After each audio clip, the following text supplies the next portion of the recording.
দৌলতপুর বাসীর লায়নের মণি আলহাজ রেজা আহমেদ বাচ্চা মোল্লা, আলহাজ রেজা আহমেদ বাচ্চা মোল্লা। বিসমিল্লাহির রহমানির রহিম।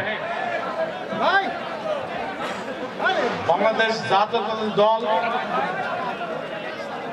১ নম্বর প্রাগপুর ইউনিয়ন শাখা আয়োজিত ইফতার মাহফিলের সম্মানিত সভাপতি, মঞ্চে উপবিষ্ট থানা এবং প্রাগপুর ইউনিয়ন বিএনপি নেতৃবৃন্দ, এখানে উপস্থিত শহীদ জিয়ার আদর্শের সৈনিক ভাইরা, আসসালামু আলাইকুম।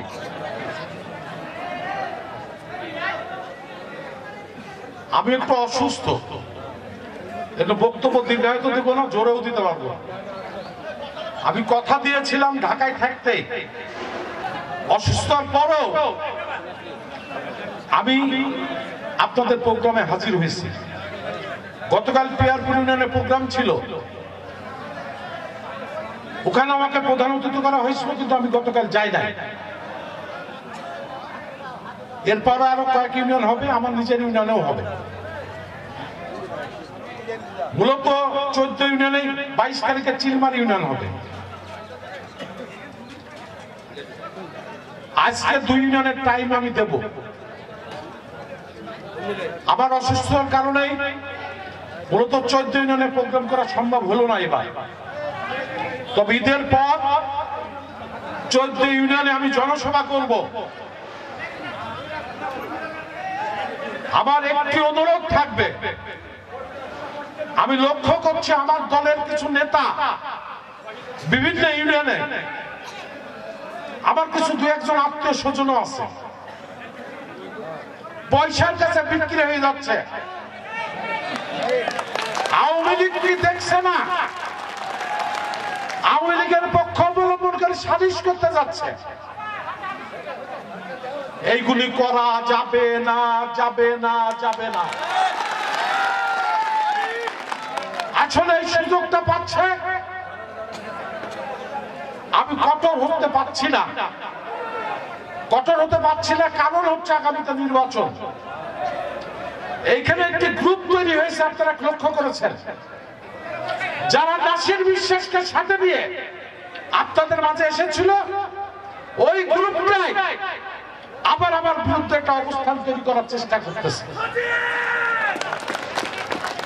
আপনাদের কাছে আমার প্রশ্ন, ওই গ্রুপের যারা নেতা আছে তাদের কাছে প্রশ্ন, 2008 সালে আলতাফ সাহেব নির্বাচন করার পর যখন নেতা কর্মীদের উপর অত্যাচার নেমে আসলো, আলতাফ সাহেব তাবলীগ জামাতে চলে গেলেন, আবার এখন এমপি হতে চান। সুযোগ ভালো, আজ 16 বছর আপনাদের দেখভাল কে করেছে? পারি না পারি চেষ্টা করেছি, পারি না পারি চেষ্টা করেছি। 2018 সালে যখন একটার পর একটা মিথ্যা রাজনৈতিক মামলা শুরু হলো, বহু নেতা কর্মী গ্রেপ্তার হয়ে কারাগারে গেল, তখন এই নেতারা কি আপনাদের খোঁজ দিয়েছে? আজকে যারা নেতা শাস্তি চাচ্ছে বলেন আপনারা, সেদিন তারা কোথায় ছিল? সেদিন টাকা লাগতো, সেদিন ঢাকায় বসে টাকা লাগতো, তাই সেদিনকে খোঁজ দেননি। আজকে নেতা শাস্তি আসতেন।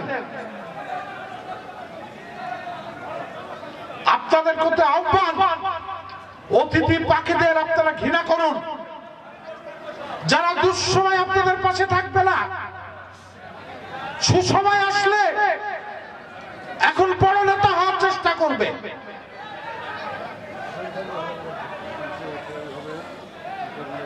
কত মামলা হয়েছে?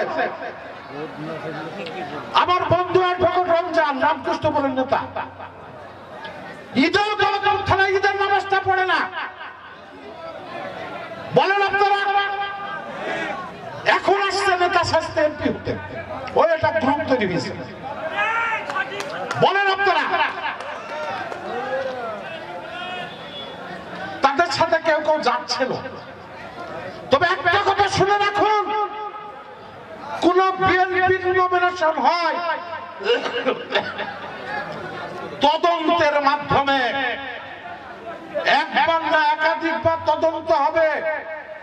টিম আসবে গোপনে, সাধারণ মানুষকে জিজ্ঞাসা করবে, চার দোকানে বসবে, বাসে চড়বে, কার অবস্থান ভালো সেই নমিনেশন পাবে।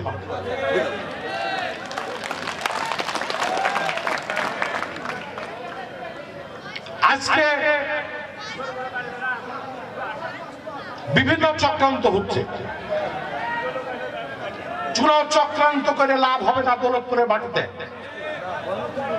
দৌলতপুরের মাটি তারেক রহমানের ঘাঁটি, দৌলতপুরের মাটি খালেদা জিয়ার ঘাঁটি, দৌলতপুরের মাটি শহীদ জিয়ার ঘাঁটি, বিশেষের প্রাগপুর ইউনিয়ন আমি মনে করি শহীদ জিয়ার আদর্শের ঘাঁটি। 2018 সালে যখন একটার পর একটা মামলা শুরু হলো, আমার পাশে বিএনপির কয়েকজন নেতা আমাকে সাহায্য সহায়তা করেছে থানা পর্যায়ে।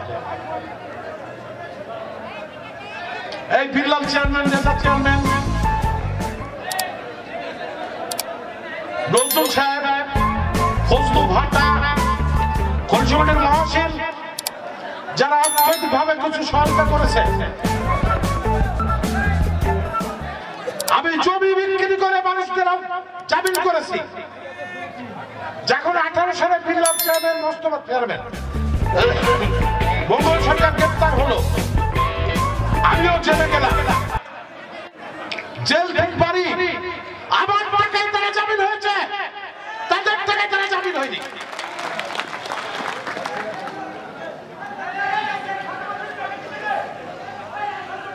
যারা কারাগারে ছিলেন তারা বলেন আপনাদেরকে জামিন কে করেছে? হাইকোর্টে যে জামিন কে করে নিয়ে এসছে?